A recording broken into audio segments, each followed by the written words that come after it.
नमो नारायणाय नमः।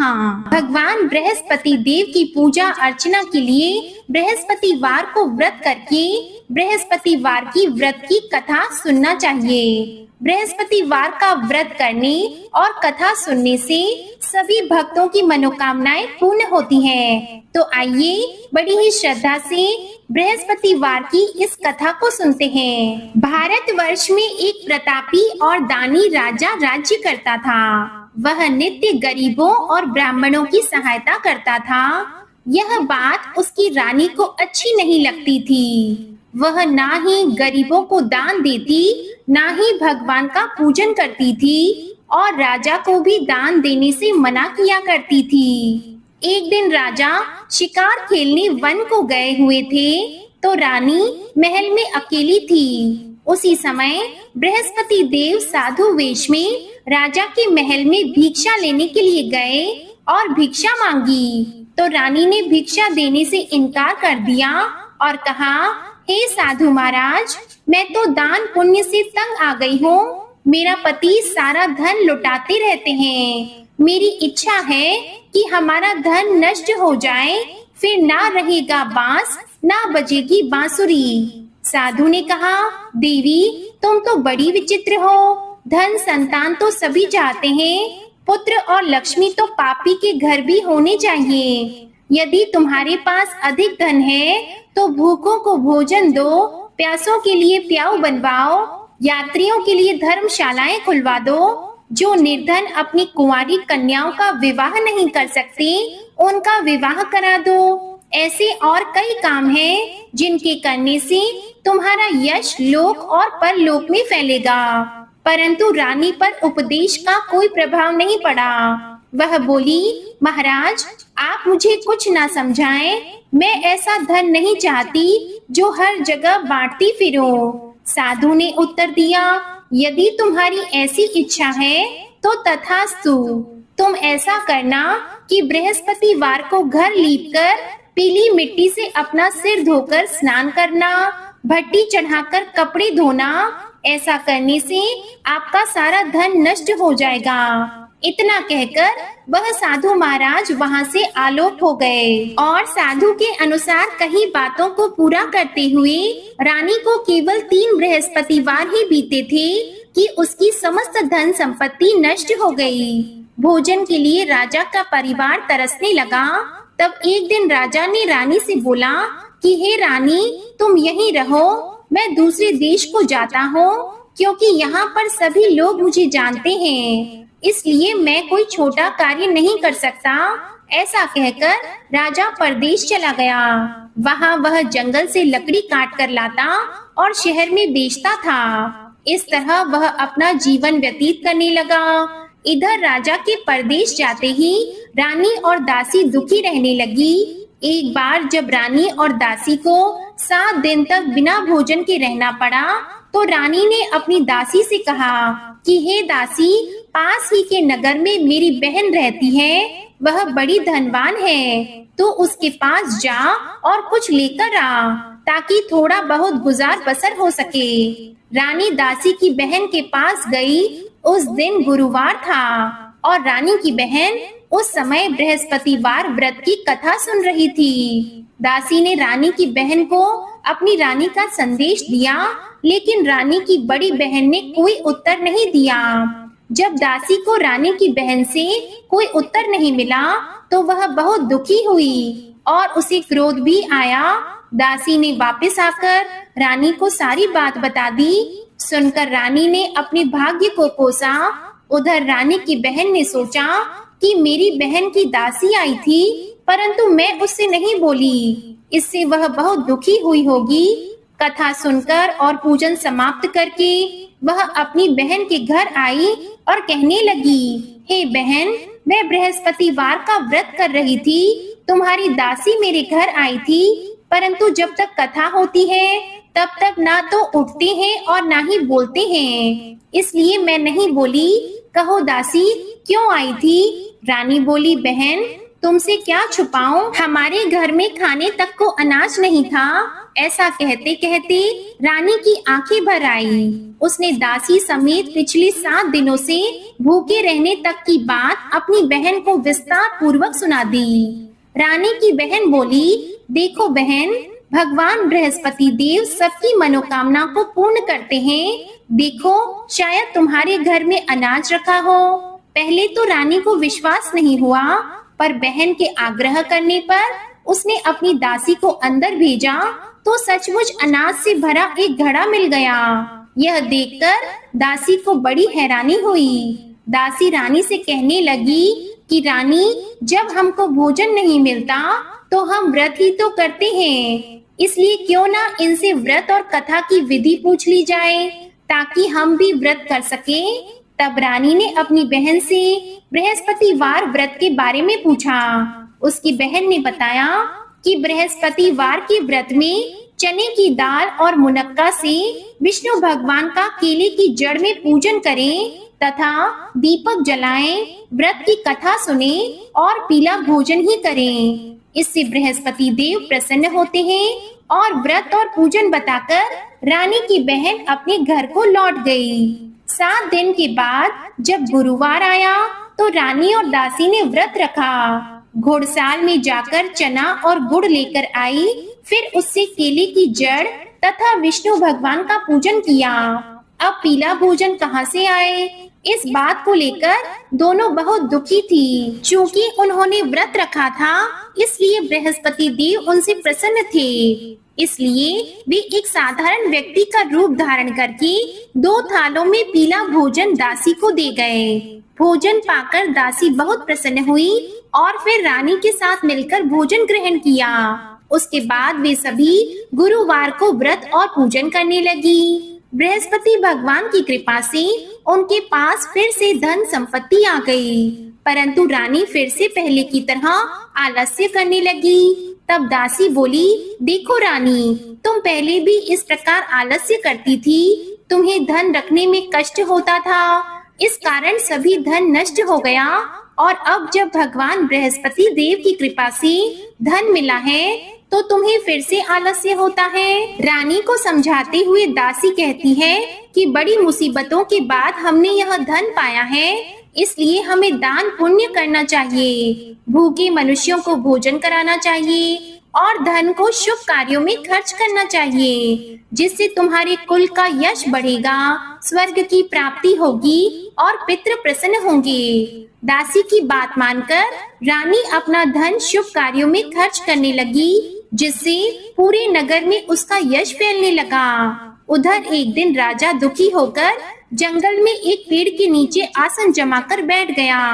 वह अपनी दशा को याद करके व्याकुल होने लगा। बृहस्पतिवार का दिन था। एकाएक उसने देखा कि निर्जन वन में एक साधु प्रकट हुए। वह साधु वेश में स्वयं बृहस्पति देवता थे। लकड़हारे के सामने आकर बोले, हे लकड़हारे, इस सुनसान जंगल में तू इतना चिंता मग्न क्यों बैठा है? लकड़हारे ने दोनों हाथ जोड़कर प्रणाम किया और उत्तर दिया कि महात्मा जी, आप सब कुछ जानते हैं, मैं क्या कहूँ। यह कहकर रोने लगा और साधु को अपनी आत्मकथा सुनाई। महात्मा जी ने कहा, तुम्हारी स्त्री ने बृहस्पतिवार के दिन बृहस्पति भगवान का निरादर किया है, जिसके कारण रुष्ट होकर उन्होंने तुम्हारी यह दशा कर दी। अब तुम चिंता को दूर करके मेरे कहने पर चलो तो तुम्हारे सब कष्ट दूर हो जाएंगे और भगवान पहले से भी अधिक संपत्ति देंगे। तुम बृहस्पतिवार के दिन कथा किया करो, 2 पैसे के चने मुनक्का लाकर उसका प्रसाद बनाओ और शुद्ध जल से लोटे में शक्कर मिलाकर अमृत तैयार करो। कथा के पश्चात अपने सारे परिवार और सुनने वाले प्रेमियों में अमृत व प्रसाद को बांटकर खुद भी ग्रहण करो। ऐसा करने से भगवान तुम्हारी सभी मनोकामनाएं पूरी करेंगे। साधु के ऐसे वचन सुनकर लकड़हारा बोला, हे प्रभु, मुझे लकड़ी बेचकर इतना पैसा नहीं मिलता जिससे भोजन के उपरांत कुछ बचा सकूं। मैंने रात्रि में अपनी स्त्री को व्याकुल देखा है। मेरे पास कुछ भी नहीं, जिससे मैं उसकी खबर मंगा सकूं। और फिर मैं बृहस्पति देव की क्या कहानी सुनूं? मुझको तो कुछ भी मालूम नहीं है। तब साधु ने कहा, हे लकड़हारे, तुम किसी बात की चिंता मत करो। बृहस्पतिवार के दिन तुम रोजाना की तरह लकड़ियां लेकर शहर को जाओ। तुमको रोज से दोगुना धन प्राप्त होगा, जिससे तुम भली भांति भोजन कर लोगी और बृहस्पति देव की पूजा का सामान भी आ जाएगा।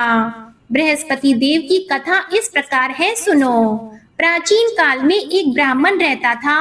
वह बहुत निर्धन था। उसकी कोई संतान नहीं थी। उसकी स्त्री बहुत मलिनता के साथ रहती थी। वह स्नान नहीं करती, किसी देवता का पूजन नहीं करती। इससे ब्राह्मण देवता बड़े दुखी थे। बेचारे बहुत कुछ कहते थे, किंतु उसका कुछ परिणाम नहीं निकला। भगवान की कृपा से ब्राह्मण की स्त्री के कन्या रूपी रत्न पैदा हुआ।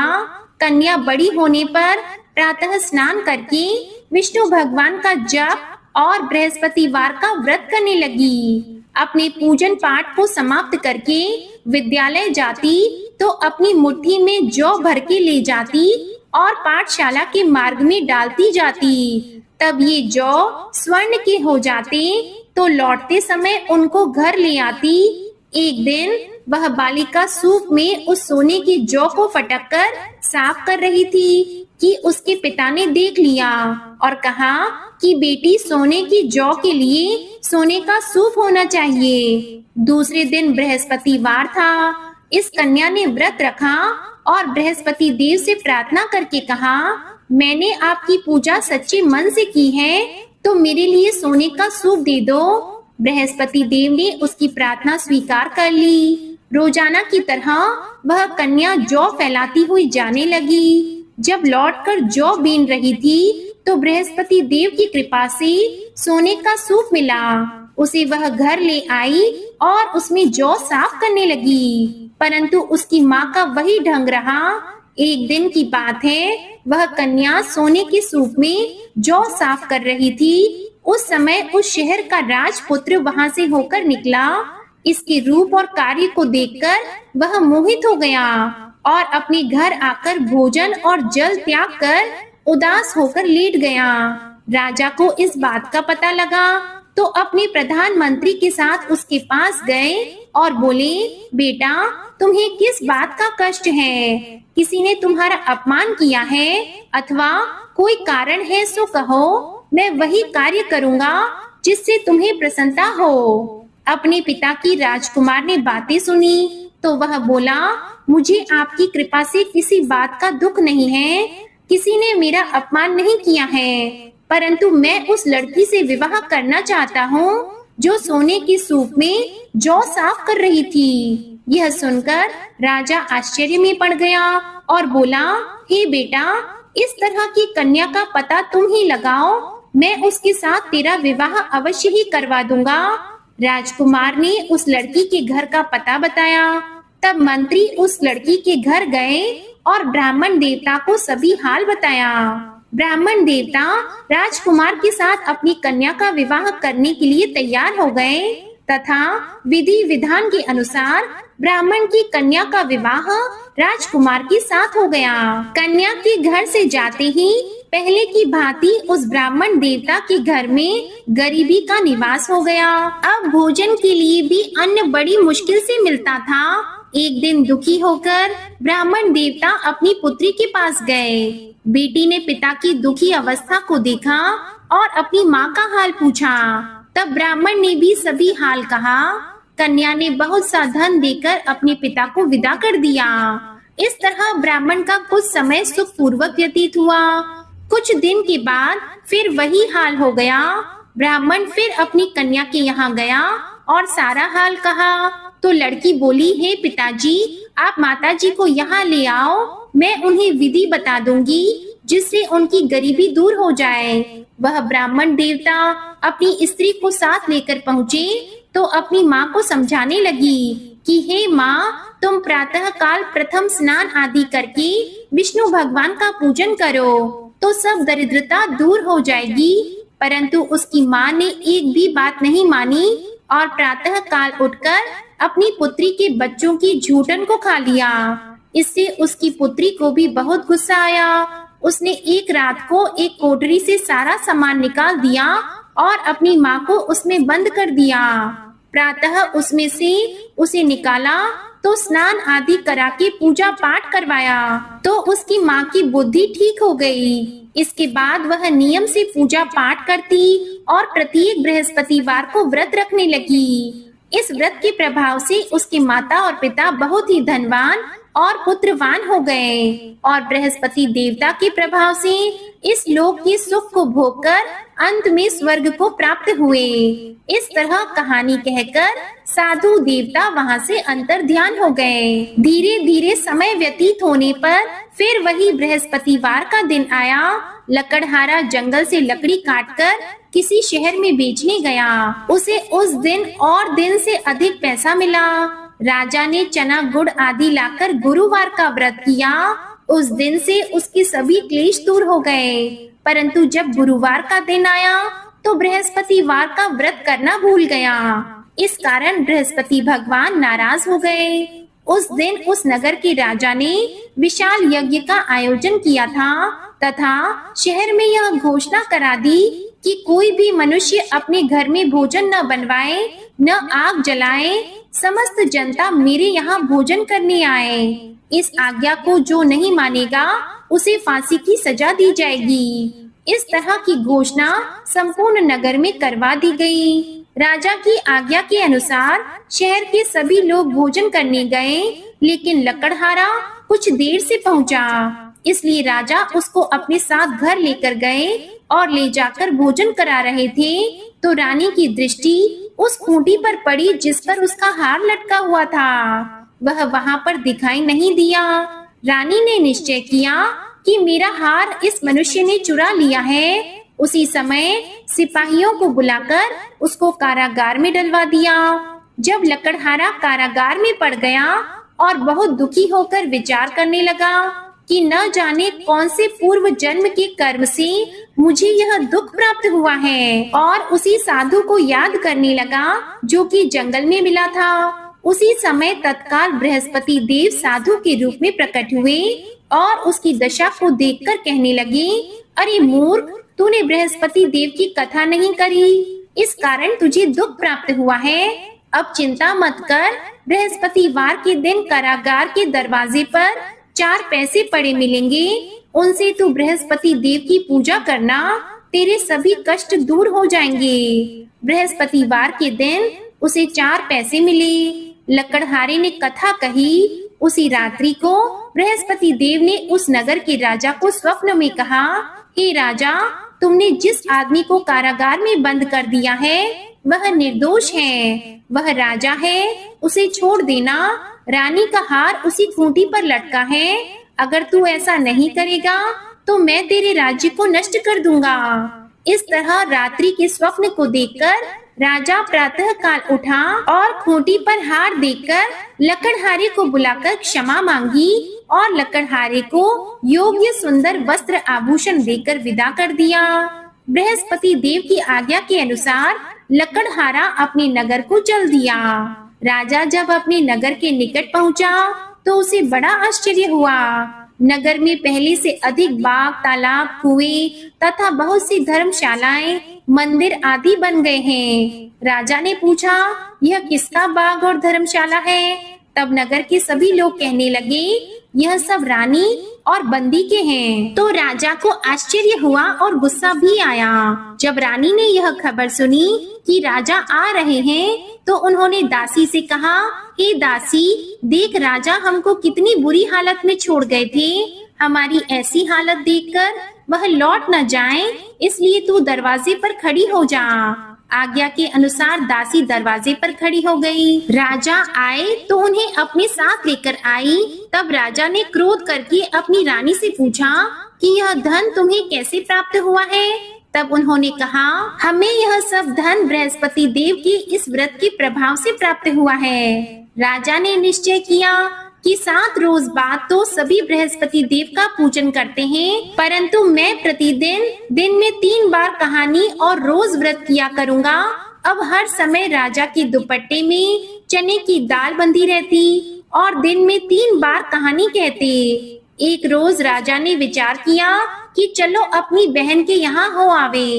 इस तरह निश्चय करके राजा घोड़े पर सवार होकर अपनी बहन के यहाँ को चलने लगे। मार्ग में उसने देखा कि कुछ आदमी मुर्दे को लिए जा रहे हैं। उन्हें रोककर राजा कहने लगा, अरे भाइयों, मेरी बृहस्पति देव की कथा सुन लो। वे बोले, लो हमारा तो आदमी मर गया है, इसको अपनी कथा की पड़ी है। परंतु कुछ आदमी बोले, अच्छा कहो, हम तुम्हारी कथा भी सुनेंगे। राजा ने दाल निकाली और जब कथा आधी हुई थी तो मुर्दा हिलने लग गया और जब कथा समाप्त हो गई तो राम राम करके मनुष्य उठकर खड़ा हो गया। आगे मार्ग में उसे किसान खेत में हल चलाता मिला तो राजा ने उसे देखकर बोला, अरे भैया, तुम मेरी बृहस्पति वार की कथा सुन लो। किसान बोला, जब तक मैं तेरी कथा सुनूंगा तब तक 4 हरैया जोत लूंगा। जा अपनी कथा किसी और को सुनाना। इस तरह राजा आगे चलने लगा। राजा के हटते ही बैल पछाड़ खाकर गिर गए और किसान के पेट में बड़ी जोर का दर्द होने लगा। उस समय उसकी माँ रोटी लेकर आई और उसने जब यह देखा तो अपने पुत्र से सब हाल पूछा और बेटे ने सभी हाल कह दिया। तो बुढ़िया दौड़ी दौड़ी उस घुड़सवार के पास गई और उससे बोली, मैं तेरी कथा सुनूंगी, तू अपनी कथा मेरे खेत पर चलकर ही कहना। राजा ने बुढ़िया के खेत पर जाकर कथा कही, जिसके सुनते ही वह बैल उठकर खड़े हुए तथा किसान के पेट का दर्द भी बंद हो गया। राजा अपनी बहन के घर पहुंचा। बहन ने भाई की खूब मेहमानी की। दूसरे रोज प्रातः काल राजा जगा तो वह देखने लगा कि सब लोग भोजन कर रहे हैं। राजा ने अपनी बहन से कहा, ऐसा कोई मनुष्य है जिसने भोजन नहीं किया हो? मेरे बृहस्पति वार की कथा सुन ले।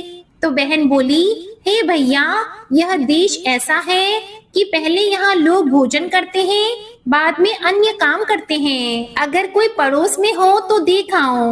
वह ऐसा कहकर देखने चली गई, परंतु उसे कोई ऐसा व्यक्ति नहीं मिला जिसने भोजन न किया हो। अतः वह एक कुम्हार के पास गई जिसका लड़का बीमार था। उसे मालूम हुआ कि उनके यहाँ 3 रोज से किसी ने भोजन नहीं किया है। तो रानी ने अपने भाई की कथा सुनने के लिए कुम्हार से कहा। वह तैयार हो गया। तब राजा ने जाकर बृहस्पति वार की कथा कही, जिसको सुनकर उसका लड़का ठीक हो गया। अब तो राजा की प्रशंसा होने लगी। एक रोज राजा ने अपनी बहन से कहा कि हे बहन, हम अपने घर को जाएंगे, तुम भी तैयार हो जाओ।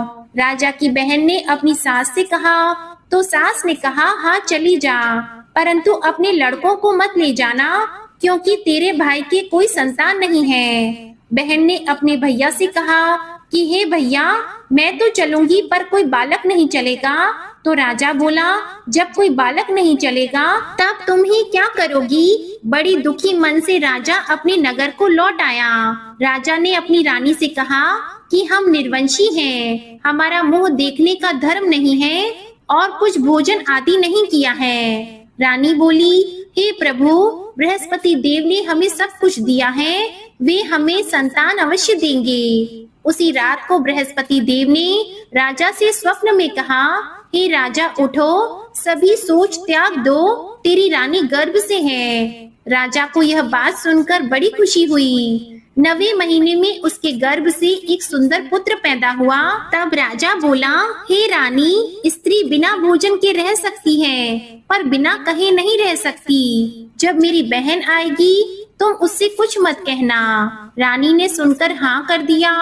जब राजा की बहन ने ये शुभ समाचार सुना तो वह बहुत खुश हुई और बधाई लेकर अपने भाई के यहाँ आई। तभी रानी ने कहा, घोड़ा चढ़कर तो नहीं आई है, गधा चढ़कर आई है। राजा की बहन बोली, भाभी, मैं इस प्रकार नहीं कहती तो तुम्हें संतान कैसे मिलती? बृहस्पति देव ऐसे ही हैं, जैसी जिसके मन में कामनाएं हैं सभी को पूर्ण करते हैं। जो सद्भावना पूर्वक बृहस्पतिवार का व्रत करता है एवं कथा पढ़ता है अथवा सुनता है, दूसरों को सुनाता है, बृहस्पति देव उनकी सभी मनोकामनाएं पूर्ण करते हैं। बृहस्पति देव उनकी सदैव रक्षा करते हैं।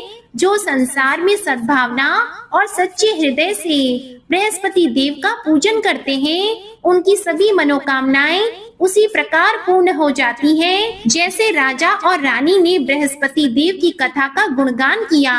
उनकी सभी इच्छाएं बृहस्पति देव ने पूर्ण की। मनुष्य को हृदय से उनका मनन करते हुए जयकारा करना चाहिए। तो प्रेम से बोलिए बृहस्पति देव की जय, विष्णु भगवान की जय, समस्त देवी देवताओं की जय। आज की गुरुवार व्रत कथा पसंद आए तो वीडियो को लाइक कीजिएगा, शेयर कीजिएगा, कमेंट में भगवान श्री बृहस्पति देव की जय लिखिएगा और इस चैनल को सब्सक्राइब जरूर कीजिएगा। और साथ में आप हमारे चैनल पर गुरु पूर्णिमा की व्रत कथा और श्री सत्यनारायण भगवान की कथा भी जरूर सुनिएगा। बोलिए भगवान बृहस्पति देव की जय।